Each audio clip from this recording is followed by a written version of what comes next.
El tercer aspecto, incrementar la transparencia del sector financiero, pretende una adecuada y estricta aplicación de la política de conocimiento del cliente, de tal suerte que se puedan identificar mecanismos o vehículos que impidan a las instituciones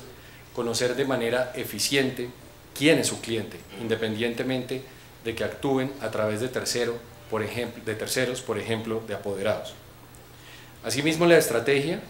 busca que las autoridades tengan acceso total y oportuno a la información relativa a la identificación de los clientes cuando ello sea necesario para el ejercicio de sus funciones.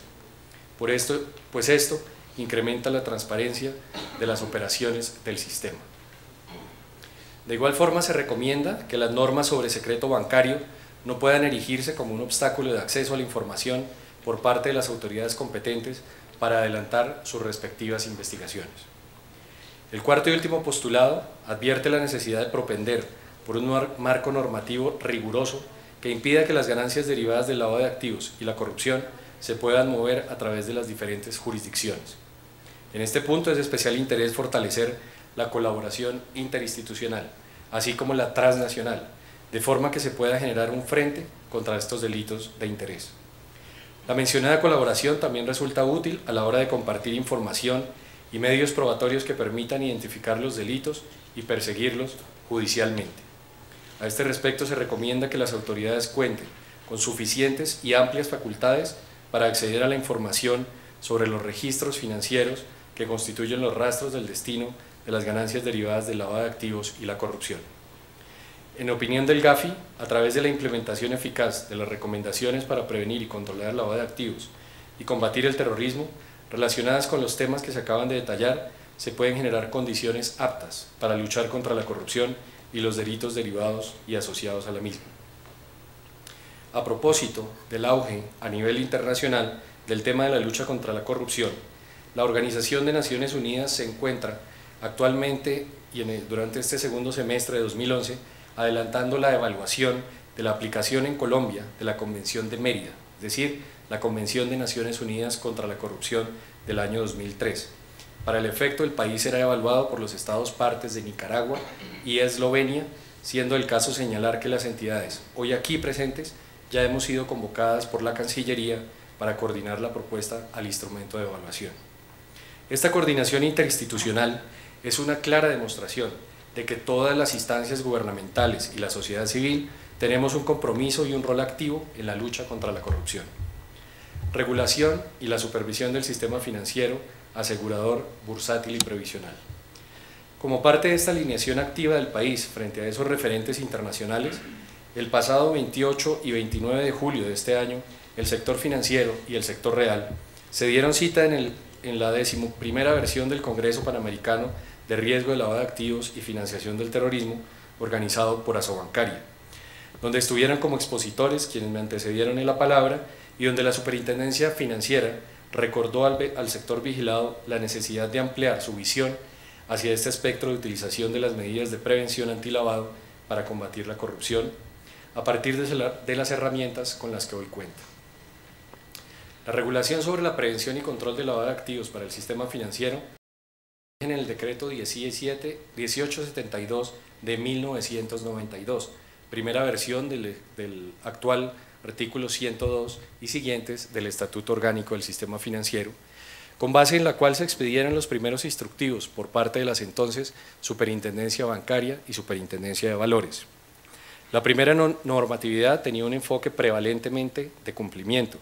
A partir de la circular 061 de 1996, expedida por la Superintendencia Bancaria, se expidió el denominado SIPLA, Sistema Integral de Prevención del Lavado de Activos, vigente hasta el 30 de junio de 2008, fecha a partir de la cual se dio paso al Sistema de Administración de Riesgo de Lavado de Activos y Financiación del Terrorismo, SARLAF, norma que establece los parámetros mínimos a través de los cuales las entidades vigiladas deben gestionar el riesgo de lavado de activos y financiación del terrorismo en todas y cada una de sus operaciones. Este sistema de administración de riesgo es de naturaleza dinámica y requiere el compromiso no solo de la alta dirección de las entidades, sino de todos los órdenes de la organización, pues supone la participación de todos los funcionarios a través de los diferentes roles asignados según los cargos que desempeñen así como las responsabilidades que les ocupen. El SARLAF es una herramienta de administración del riesgo que permite su diseño e implementación de acuerdo con el tamaño y complejidad de la operación de cada entidad vigilada y parte de la base de una estricta evaluación de los clientes al momento de vincularse a las sociedades y durante toda su permanencia dentro de la misma, bajo un adecuado monitoreo e identificación de su comportamiento transaccional. No obstante, la ardua tarea que implica en ningún momento constituye un obstáculo para la inclusión financiera, como quiera que permite realizar el conocimiento de los clientes tomando como base un mínimo de requisitos que es posible acreditar sencilla y rápidamente por cualquier persona. Vale la pena resaltar igualmente que dentro del Sistema de Administración de Riesgos, SARLAF, se incluye de manera expresa el diseño e implementación de metodologías y procedimientos para prevenir la utilización de las entidades vigiladas, incluso a través de sus propios accionistas, administradores y vinculados. Es importante comentar que como parte de su estrategia de supervisión preventiva, la Superintendencia Financiera ha mantenido una comunicación permanente con las juntas directivas de las entidades vigiladas, órganos gestores de las políticas internas, con el fin de mantenerlas informadas sobre la evolución de sus sistemas de administración de riesgo,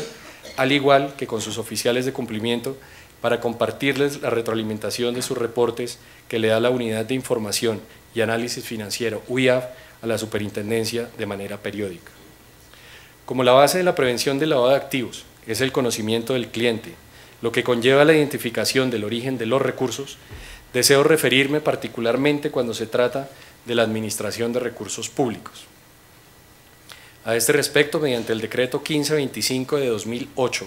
el Gobierno Nacional estableció las restricciones que deben observar las entidades públicas del orden nacional y territorial para invertir sus excedentes de liquidez y en tal sentido son este tipo de entidades las primeras obligadas a dar cumplimiento estricto a dicha normatividad.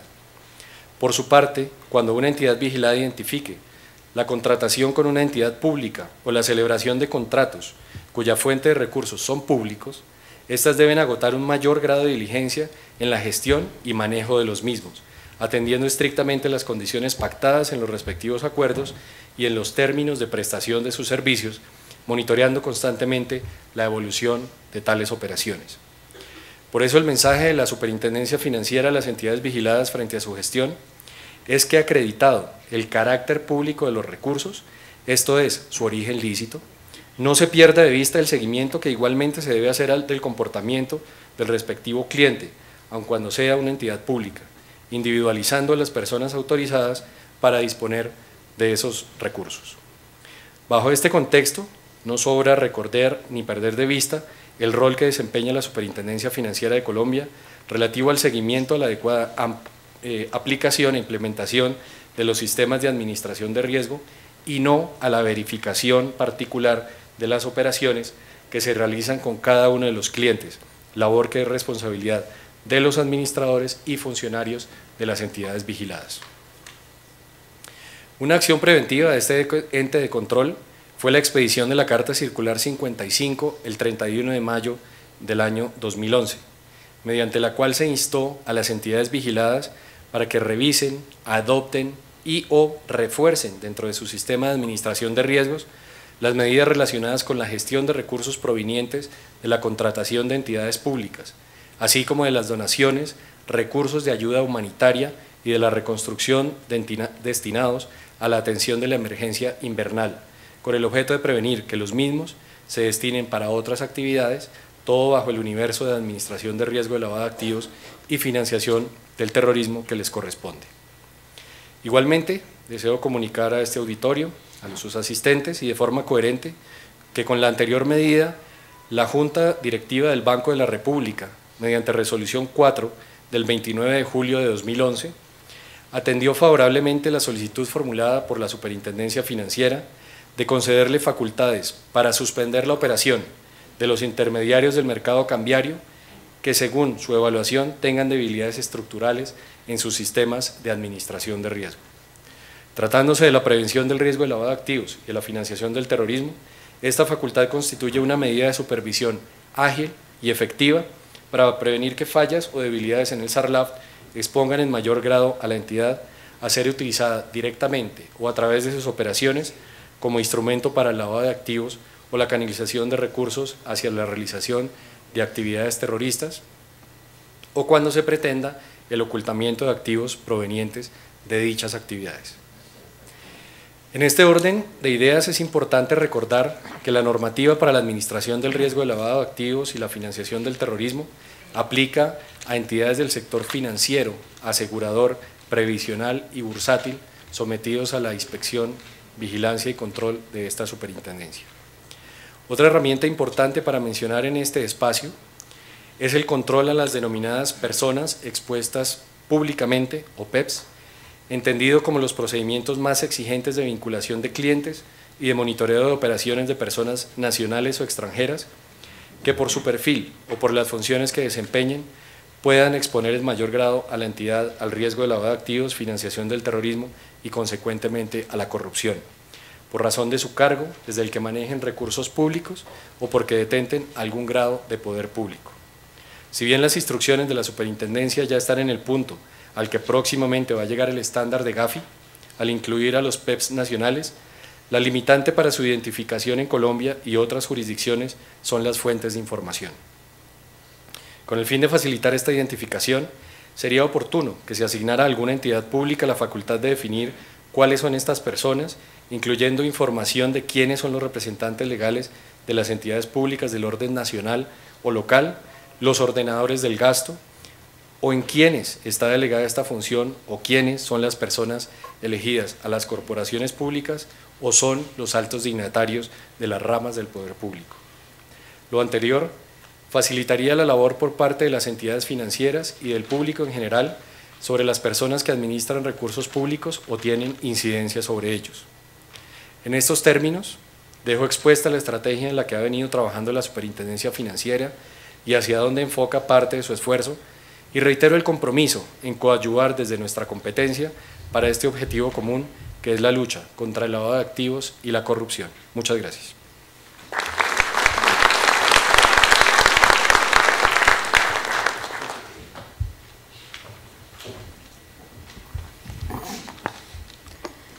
Le agradecemos al doctor Jorge Humberto Galeano, superintendente delegado para riesgo de lavado de activos, por su intervención.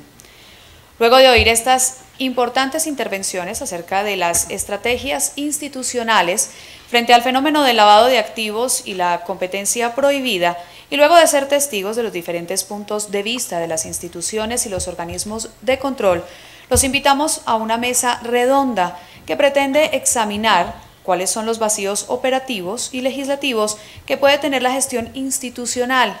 así como la duplicidad funcional, si es que la hubiere, para delinear los correctivos y la eventual complementación que se requiere para una estrategia integral y frontal contra este fenómeno específico. Las instituciones que a lo largo de esta jornada y de este foro han expuesto sus estrategias están aquí representadas por los siguientes funcionarios, a quienes les pedimos el favor de que suban a la mesa para poder verlos y para poder oír bien sus intervenciones y lo que tienen que decir. La doctora Ligia Elena Borrero, Contralora Delegada de Gestión Pública de la Contraloría General de la República. La doctora Diana Victoria García, Jefe de la Coordinación de Control y Prevención del Lavado de Activos de la Dirección de Impuestos y Aduanas Nacionales. La doctora Claudia Liliana Ortiz, asesora especializada de la Auditoría General de la República. El doctor Andrés Rodríguez, asesor de la Dirección General de la UIAF. El doctor Pablo Márquez, superintendente delegado de la Superintendencia de Industria y Comercio. El doctor Wilson Alejandro Martés, asesor de despacho de la Fiscal General de la Nación. El doctor Jorge Humberto Galeano, delegado para riesgo de lavado de activos de la Superintendencia Financiera. Va a haber un micrófono que va a estar para las personas que necesiten hacer preguntas, que quieran hacer alguna intervención. Entonces los dejo con todos los funcionarios y vamos a empezar entonces la mesa redonda.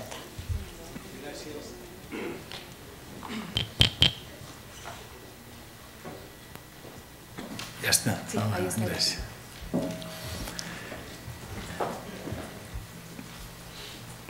Tenemos este momento hasta las 4:30 y como nos explicaban, la idea es buscar un diálogo muy eficaz e intercambio de ideas con propuestas, obviamente, que nos ayuden a encontrar las conclusiones principales del foro, conclusiones que deben ser al mismo tiempo las luces que debemos tener en cuenta para continuar en un trabajo que, como ya se ha planteado durante la mañana y ahora en la última intervención,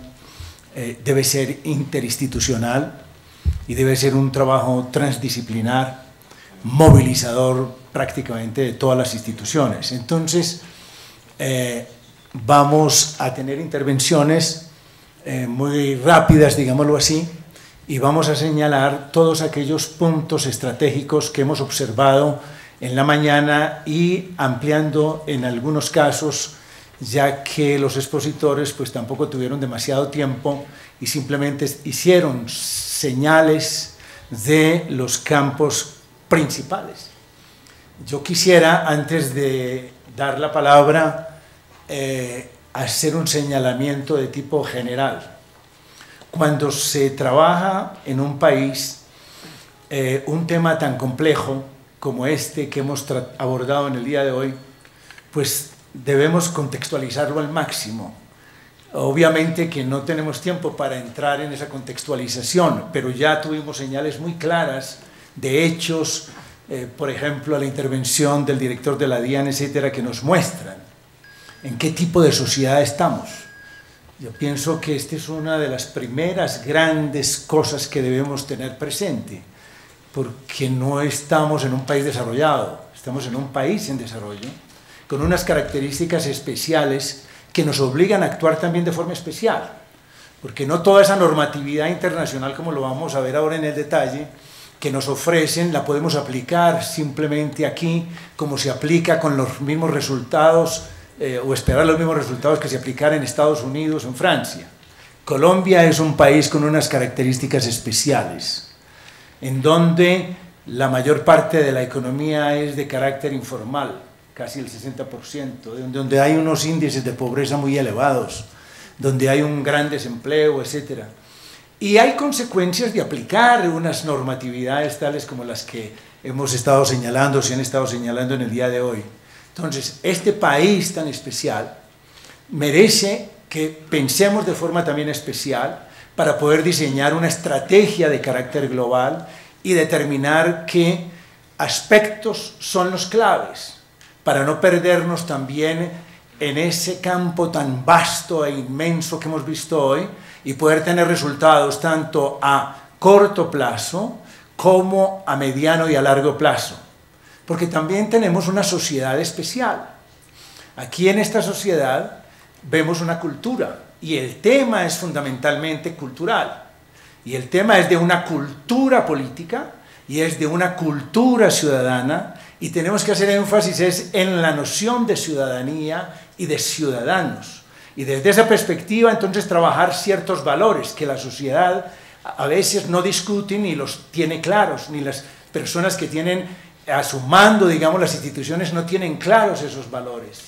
Y entonces ahí lo que hacemos es ampliar una cultura que es la cultura que valora al vivo, al avivato, al avispao, que se llama, ¿no? Y entonces esa cultura la tenemos que cambiar, la cultura del avispao. ¿Qué significa eso en Colombia? ¿No? Porque el avispado es el que tiene éxito y la sociedad le rinde homenaje al que tiene éxito. Entonces, estamos al mismo tiempo dentro de un modelo económico, capitalista, que centra todas sus atenciones en el consumo, en el disponer, en lo material. Entonces, lleva a las gentes a tener ciertas actitudes, ciertos comportamientos y ciertas formas de pensar que hacen con que las malas prácticas de pronto se convierten en lo normal y lo que la sociedad aplaude.